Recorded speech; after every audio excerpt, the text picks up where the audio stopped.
Some might call me silly. Dang, Mike, what do you even got the YouTube channel for? I don't know. Just got it. September 9th, 2024. We're not going to talk about the past. We're just going to talk about today moving forward. How about that? We're not going to address it at all. Anyway, new FD got dropped off. Same old story. Got it, had it, took it apart, put it back together. Wasn't right. Took it to some guy. He messed with it. Still isn't right. Take it to FDA. Get it right. Boom. Happy ending. So this is the first day it's here. I got it up on the lift. Looking it over. The bumper's over there. I didn't take it off. I don't know why I mentioned it, but I did. But anyway, this is the state that it was in when it was dropped off. We'll get to the top here in a second, but I'm looking underneath, and just to give you an idea of what's going on, because this is just insanity. I was back here looking for the fuel filter because he has a new one in the back of the car, and I couldn't find it. And I was like, oh, okay, cool. It's not anywhere. Then I started looking at the lines, and I was like, oh, that's weird. Where do they go? And then I found where they went, and they go right there. So that is the fuel filter in the wheel well. Couldn't tell you how long it's been there, but yeah, that's annoying. So that's really not the best way to start this whole situation off. And what's even crazier is that the line is resting on the shock. So I'm guessing it can't have been there long. So those are touching. And because we know that suspension components move, that was going to rub through and burst. So I'm guessing it hasn't been there long, and I want to blame the guy who had the car before me. I mean, typical. I mean, this is upside down and backwards. That's fine. You just take it off and flip it. He was talking about how the downpipe is somehow misaligned with the exhaust and something. He's not sure what happened. Well, this is a Tomei exhaust. It's all titanium, so it's all slip joints. What it looks like is that this piece here is just clocked wrong, because I think it is. So as you can see, it's just off by a lot. So I think if I loosen the clamp and just clock it correctly, it'll just fix itself. So that's cool. That's his oil pan gasket there, sticking out. So yeah, you can see that. I don't know how well that's gonna work. The oil pan is empty right now, so we'll see how that goes. His drain plug situation isn't ideal, so definitely gonna swap that out with a Greddy. That's probably the original drain plug from 1990, haha. He's got the Greddy V-mount kit, and this is how the power steering line was done. So yeah, definitely need to fix that. He's got twin Mishimoto 19 rows, which is cool, but he's running no thermostat, which I guess is gonna be just fine. We'll go ahead and rock with that, because that's just kind of how it is. Yeah, other than that, the underside looks all right. Everything's here. A clutch job was done by somebody else. I haven't pressed the pedal yet to see if it was done correctly. It's pretty common for the clutch disc to be put in backwards so that the clutch doesn't work. So I'll probably press the pedal later. Oh, actually, it won't matter because the car's not running. We'll deal with that later. So yeah, underneath, just some annoying things, which is great. But wait till you see up top. So it's a S2 something or other. Turbulone manifold, twin gate, the whole nine. There is a cheapo depot graphite gasket under this manifold, so obviously that's gonna have to come back off to fix that. It's got the JP3 AC line kit, which of course is really nice, and it's really nice. You should get it if you haven't got it. Strut bars on backwards. That's cool. Twin power is plugged into the cruise control, so that'll work. I'll just put these back where they were.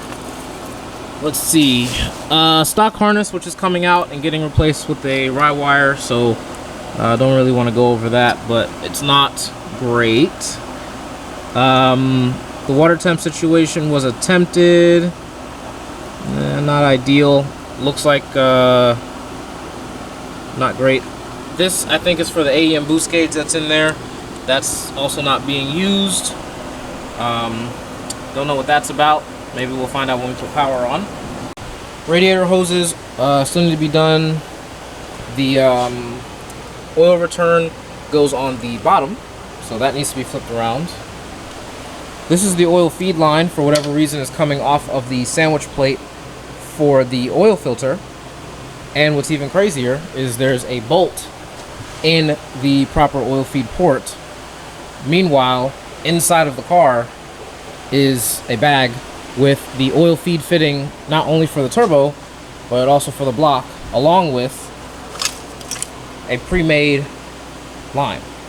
So the person before me decided this was a better idea, and then secured it to the firewall right there, and right there, with some crazy brackets. So that was cool. Look, so here's the deal. Like most FDs that come through here, this is a recovery effort, which is cool because a lot of these get done, and it's fun because then you're more grateful for the more collected cars that come here and they don't need all this. But it's a lot of fun to go through these cars and in the condition that they're in, and they show up like this with just random stuff everywhere and nothing that makes any sense. This is the new turbulent manifold. It's nice. But it just they come through here with stuff everywhere, things that don't make sense, doubles of this, triples of that, zeros of other things, and like nonsense parts like this. Like, what is this? I know what this is, but like, no. Like, we're not using stuff like that. The owner is super cool, so I'm really excited to get him his car back so that he can, go out and enjoy this thing and see, what all the hype is about when it comes to owning an FD. I'm not looking forward to some of the stuff on this car because there's a lot of just like little nonsense stuff that's just going to take like an extreme amount of effort to deal with. For example, it doesn't look like much, but with the Grady V-mount intercooler, the mounting of the pipe is like super shallow, like kind of like this, right? Okay. If you look how high that turbo is, I can't exactly clock this back because the AC lines are here, and they can't really go any lower because they'll be resting on the exhaust housing, right? So it kind of can only really go this way. So if you can imagine the elbow, how tight of a radius elbow it's going to be to basically invert to go to the intercooler. So dealing with that's going to be annoying.